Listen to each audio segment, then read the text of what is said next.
What up, y'all? It's your boy, Mr. Downtown Ray Melo, and you're listening to the Entertainment Report on iHeartRadio, live from Dubai for Wednesday, January 17th, 2018, delivering some major stories and trends going on in the world of entertainment and beyond. You can follow the show on Facebook, Twitter, or Instagram, facebook.com/The Entertainment Report with Ray Melo, that's RAYMELO, on Twitter at The Enter Report, or on Instagram at The Entertainment Report. You can listen to the show anytime you want on iHeartRadio. Just go to iHeart.com or your iHeart phone app, search for The Entertainment Report, and it'll take you to the page. Lucasfilms released the official synopsis for Solo, a Star Wars story Tuesday. Ron Howard is directing the film, which is set for release May 25th. It stars Alden Ehrenreich as Han Solo, Donald Glover as Lando Calrissian, and Juno Suotamo as Chewbacca. The synopsis says, aboard the Millennium Falcon and a journey to a galaxy far away, far, far away, in Solo, a Star Wars story, an all-new adventure with the most beloved scoundrel in the galaxy. Through a series of daring escapades deep within a dark and dangerous criminal underworld, Han Solo meets his mighty future co-pilot Chewbacca and encounters the notorious gambler Lando Calrissian in a journey that will set the course of one of the Star Wars saga's most unlikely heroes. Harrison Ford originated the role of Han Solo and played the intergalactic smuggler in 4 Star Wars movies. Warner Bros. Has offered another glimpse at the crimes of Grindelwald in its upcoming sequel to the blockbuster Fantastic Beasts and Where to Find Them. The studio shared a photo of Eddie Redmayne's zoologist character Newt Scamander staring at a postcard featuring a Paris scene. Another image shows Newt and Catherine Waterston's witch Tina peering over their shoulder as they stand in front of a brass wall with many handles and numbers. The Warner Bros. Website said Tuesday a few more clues have been released with the unveiling of 2 new photos from the crimes of Grindelwald. We already know that the city of Paris will be featured heavily in the next Fantastic Beasts film, and here we find Newt either receiving or sending a postcard from the City of Lights. In the second photo, Newt and Tina are reunited and both have updated their style. Newt has forgone his blue wool overcoat in favor of a dark gray version with leather accents, and Tina has a more modern bob-style haircut with fringe bangs and a belted leather trench. The duo appears to be ducking out of trouble unsurprisingly, but where and why? Due out in theaters November 16th, the film will feature Johnny Depp as the titular villain and Jude Law as young Albus Dumbledore. German-Romanian boxer Florian Munteanu is set to star alongside Michael B. Jordan and Sylvester Stallone in the upcoming boxing sequel Creed 2. Creed 2, a continuation of the Rocky series, will feature Munteanu as the son of Russian boxer Ivan Drago, who was the main antagonist in 1985's Rocky IV, Variety reported. The film featured Drago killing Apollo Creed, the father of Jordan's character Adonis Creed. Dolph Lundgren, who portrayed Ivan Drago, will be reprising his role. Production on Creed 2 is set to begin production in March in Philadelphia with director Stephen Caple Jr., noted The Hollywood Reporter. Caple Jr. was handpicked by Stallone and Jordan to helm the sequel after Stallone announced on social media that he was going to direct the film after writing the screenplays for 6 previous Rocky films and directing Rocky II, Rocky III, Rocky IV, and Rocky Balboa. The first Creed, released in November 2015, centered around Adonis Creed as he became a boxer trained by Stallone, reprising his role as Rocky Balboa. The film also starred Tessa Thompson, who is also set to return for the sequel. Creed 2 is set to arrive in theaters November 21st. The 49th Annual NAACP Image Awards took place at the Civic Auditorium in Pasadena, California, Monday night, with director Ava DuVernay taking home the Entertainer of the Year award. DuVernay, who created 2017's hit TV show Queen Sugar, was the only non-performer to be nominated for the coveted award, which included big names like Jay-Z, Issa Rae, Chance the Rapper, Chadwick Boseman, and Bruno Mars. DuVernay said after accepting the award, "I'm a director, I shouldn't be up here." Other big names include the cast of Blackish. Not only were stars Anthony Anderson and Tracy Ellis Ross the hosts for the night, but they also took home the awards for Best Actor and Best Actress in a Comedy Series. The show also won for Outstanding Comedy Series. In somewhat of an upset, Girls Trip beat Get Out for Outstanding Motion Picture, but Daniel Kaluuya was given the Best Actor award for his starring role in Get Out. Octavia Spencer got the Best Actress in the Motion Picture nod for her role in Gifted. Danny Glover accepted the President's Award Monday night for his decades of activism and work in film and television. During his speech, Glover said he wanted to bring particular attention to workers' rights. He says labor rights are civil rights. And a related story, Halle Berry stunned in a sheer look on the red carpet Monday. The 51-year-old actress turned heads while attending the 2018 NAACP Image Awards at the Pasadena Civic Auditorium in Pasadena, California. Berry wore a daring Reem Arca dress with see-through panels and a short train. The sheer gown gave a glimpse of the star's legs and behind. The kidnapped star was nominated for Outstanding Actress in a Motion Picture, but lost to gifted star Octavia Spencer. She also presented the Music Makes a Difference award to singer and musician Charlie Wilson. The award show brought Berry together with Orange is the New Black star Laverne Cox, who posted about the encounter on Instagram. The 45-year-old actress said the meeting left her teary. She wrote, "I finally met Halle Berry tonight. I got teary. She has been such an inspiration for me for so much of my life. Thank you, Miss Berry, for your incredible career and all the inspiration and being so sweet as I was totally fanned out. Hashtag NAACP Image Awards." All 9 episodes of the period drama Britannia are scheduled to start streaming via Amazon Video in the United States January 26. Penned by Jez Butterworth, the series stars Kelly Riley, David Morrissey, Zoe Wanamaker, Nikolai Lee Kaz, and Eleanor Worthington Cox. The show was filmed in Prague and Wales and is set in 43 AD as, quote, the Roman Imperial Army, determined and terrified in equal measures, returns to crush the Celtic heart of Britannia, a mysterious land ruled by wild warrior women and powerful droids who can channel the powerful forces of the underworld, a news release says. Timothée Chalamet is donating his salary for a forthcoming Woody Allen movie to charity.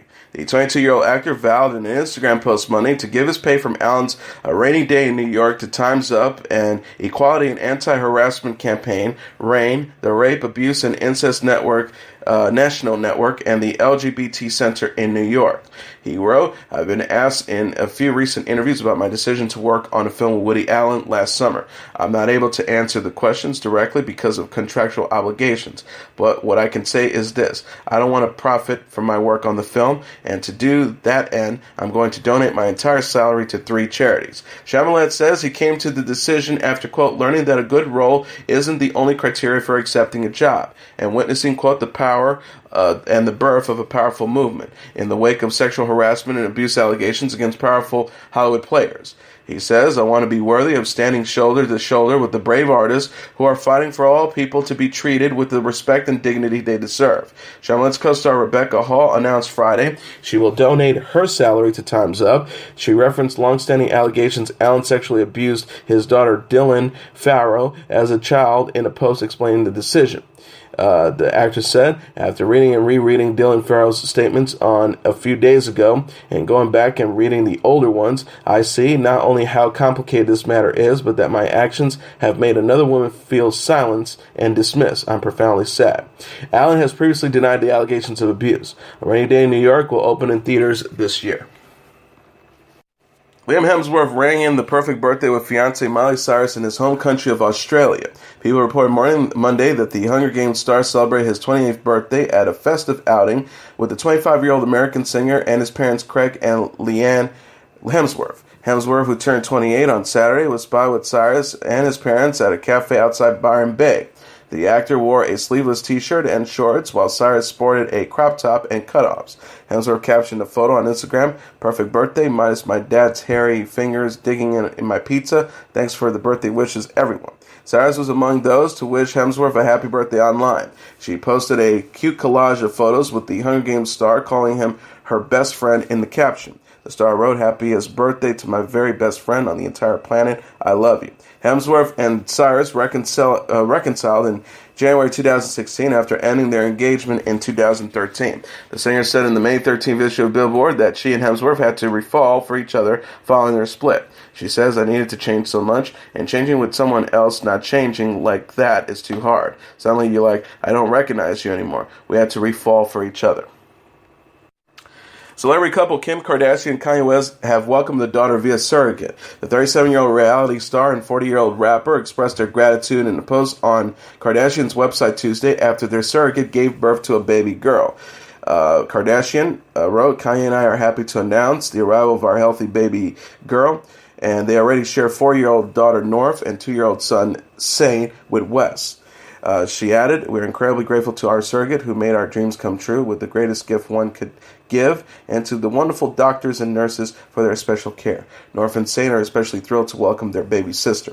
Kardashian West's daughter was born Monday, January 15th at 12:47 a.m. Pacific time, although the couple have yet to announce the baby girl's name. Kardashian also shared news of her daughter's birth on Twitter. She wrote, "She's here," alongside a link to her blog post. Kardashian West confirmed in September that they were expecting their third child. Sources told Entertainment Tonight last week the couple are, quote, fully prepared and can't wait to bring their baby home.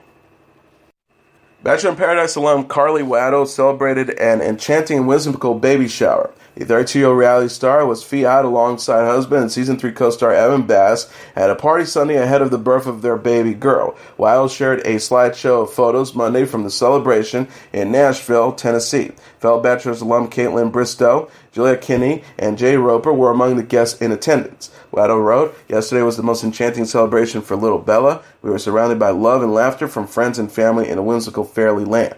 We are now fully stocked with floral headbands, fairy dolls, soft pink saddles, swings, bouncers, indies, and handmade wall hangings. I would say she's about ready to greet the world. Dress is from at ASOS_maternity. Waddle and Bass announced in August that they were expecting and confirmed the same month that they're having a girl. The couple enjoyed a baby moon in Hawaii in November. Bass jokingly wrote at the time, "Thank you to whichever Kardashian invented baby moons, which are apparently a thing, and I'm here for it." Waddle is due to give birth February 16th. She and Bass came to fame on The Bachelor Season 19 and The Bachelorette Season 12, respectively, before meeting and getting engaged on Bachelor in Paradise. The couple married in June. Jane Fonda is doing fine after having a cancerous growth removed from her lip. The 80-year-old actress promoted Season 4 of her Netflix series Grace and Frankie with the bandaged lip Monday in New York after undergoing the medical procedure. Fonda said, while appearing alongside co-stars Lily Tomlin in a Built series interview, "I just want to explain the bandage. I just had a cancer taken from my lip." She added, "I thought it was going to heal in time before I came before you, but it's fine. I just wanted to explain it. I don't normally go around like this." Fonda also addressed her health scare in an interview with the Howard Stern show the same day. She confirmed doctors performed the biopsy, but told Howard Stern she will recover. The star said, "Hey, listen, the world is falling apart. What's a lip? Yeah, they did biopsy. I'm going to be fine, thanks." Fonda can be seen with the bandage over her bottom lip in an Instagram photo she shared from the Howard Stern show set. She captioned the picture, "Lily Tomlin, Howard Stern, and me on set this morning for the At Stern show in New York. Season 4 premiere of Grace and Frankie this Friday, January 19th. Hashtag Lily Tomlin, at Grace and Frankie." Fonda previously had a small tumor removed from her breast in 2010, according to People. Grace and Frankie's co-stars Martin Sheen and Sam Waterston will premiere its 4th season Friday. Lifetime is developing a TV movie about Prince Harry and Meghan Markle. The network announced Sunday at the Television Critics Association Winter Press Tour that Harry and Meghan, the royal love story, will chronicle the romance between the British royal and the American actress, according to Entertainment Weekly. The TV movie will recount the history of Prince Harry and Markle's relationship, from their setup by mutual friends to their engagement in November. It will also explore Markle's life as a divorced American actress and the intense public interest surrounding the couple. Deadline reported Lifetime is casting the film. Manja Huda will direct the movie, with Meredith Finn and Michelle Weiss as executive producers. Harry and Meghan, the royal love story, has yet to set a premiere date. Lifetime previously aired William and Kate, the movie about Prince Harry's brother Prince William and Kate Middleton, 11 days before the pair's 2011 wedding. Prince Harry and Markle will tie the knot May 19th at St. George's Chapel at Windsor Castle. The Suits star deleted her social media accounts last week after shutting down her lifestyle blog, The Tig, in April. Google celebrated the life of film star Katie Giraldo, would have been her 94th birthday, with the new doodle. Google's homepage featured an illustration of the actress by artist Ana Ramirez against a backdrop inspired by her role in the film High Noon. Giraldo is also seen holding a rose, which symbolizes her birthplace of Guadalajara, Mexico, nicknamed the City of Roses. Giraldo achieved stardom during the golden age of Mexican cinema, starring in La Vida en un Tour de Pito Perez in 1943, before being cast in her first Hollywood film, 1951's Bullfighter and the Lady. Giraldo's limited grasp of English led to her delivering her lines by memorizing the way they sounded. She was then cast in 1952's High Noon as Helen Ramirez, a role that led to Giraldo becoming the first Latin American actress to win a Golden Globe. Gerardo would go on to win 3 Silver Ariel Awards and also become the first Latin American actress to be nominated for an Academy Award. Google said of Gerardo, off-screen, Gerardo was a tenacious and spirited woman who captivated everyone around her. While she was stunningly beautiful, her portrayals transcended the stereotypical, over-sexualized roles written for Mexican women at the time. Her talent at depicting a range of characters helped to expand the part available to Mexican and other Latin actresses in Hollywood today. Demi Lovato says her swimsuit photos showed a newfound, quote, self-love and confidence. The 25-year-old singer and actress defended her social media posts on Monday's episode of The Ellen DeGeneres Show after sharing a much-discussed bathing suit picture this month. Lovato told host Ellen DeGeneres, "I do feel confident. I've been working on myself for the past year, more so than I've ever worked on myself." She added, "I've really surrounded to the process of just learning to love yourself, and I feel like it shows through my pictures. And I post more bathing suit pictures online. I want to show my fans it's possible that they can get to that self-love too." Lovato has shared a swimsuit photo and a body-positive message January 4th amid her continued recovery from an eating disorder. Many praise Lovato for the pose, while others criticize her appearance. The star told DeGeneres, "I actually was very hesitant about posting that because I didn't love my legs in it. I decided to post it anyways because I thought it's me, it's who I am, and I love my body, so I'm just going to post it." She also added, "I've taken away the power from the negative comments and the haters by not listening to them. And if I do see it, I just feel sorry for them because who leaves a negative comment on someone's profile on the internet? I've taken away the power, and it just feels great." Passing to a report. Edwin Hawkins, a gospel singer best known for the hit song "Oh Happy Day," has died at the age of 74. Hawkins died Monday at his home in Pleasanton, California, after a battle with pancreatic cancer, his publicist Bill Carpenter confirmed. The Hawkins family said in a statement of the singer's Facebook page, "It is with deep sadness that we announce the passing of Dr. Edwin Hawkins, a celebrated artist, innovator, and musician icon." They continue, "Though he will be greatly missed the world over, the message of love, life, and encouragement that he incorporated into his music gives us all the same hope that we'll join him in heaven and sing Oh Happy Day." Hawkins joined the Northern California State Youth Choir in the late 60s. The group's first album, Let Us Go Into the House of the Lord, included Oh Happy Day, which the group later released as a single under the new name, The Edwin Hawkins Singer. Oh Happy Day would reach number 4 on the Billboard Pop chart and number 2 on the R&B charts. It won the Grammy for Best Soul Gospel Performance in 1970 and sold over 7 million copies. Hawkins was 74. The rap trio the Migos have announced their upcoming album, Culture 2, which will arrive January 26. The album from labels Quality Control Motown Capital is a sequel to Culture, which was released in January of last year. Migos made the announcement on Twitter Monday alongside artwork for the release that features flowers and flying doves. The group recently released a music video for the album's single Motorsport, which features Nicki Minaj and Cardi B, who is engaged to Migos member Offset. Migos member Quavo also released Twitter Monday a snippet of new music alongside clips of Martin Luther King Jr. that ended with the graphic for Culture 2. And now let's take a look at what happened on this date in entertainment history. On this date in 1966, NBC Television greenlights the Monkees. The inspiration came from the Beatles, the financing came from Screen Gems, and the music came from Don Kirshner, and the stars came from an exhaustive audition process that began with an ad in the Daily Variety in September 1965 that read, "Madness, auditions, folk and rock music singers, acting roles in the new TV series, running parts for 4 insane boys ages 17 to 21. The ad drew more than 400 young men to the office of Bob Rafelson and Bert Schneider, the young Hollywood producing team that would later make Easy Rider, but for now, we're trying to milk the establishment Miranda to defy it. They spend the next 4 months shooting, cutting, market testing, recutting, and remarket testing a comedy plot that hope would land them a network television deal. They got their green lit on this date in 1966 when NBC ordered 32 episodes of The Monkees for its upcoming fall schedule. The next 8 months were a bit of a whirlwind for Rafelson and Schneider for the team of songwriters and studio musicians assembled by Don Kirshner, and not least for the 4 insane boys chosen to become the Monkees. Mickey Dulzin have never played drums prior to being cast as Mickey, and Peter Tork and Mike Nesmith had no acting experience prior to becoming Peter and Mike.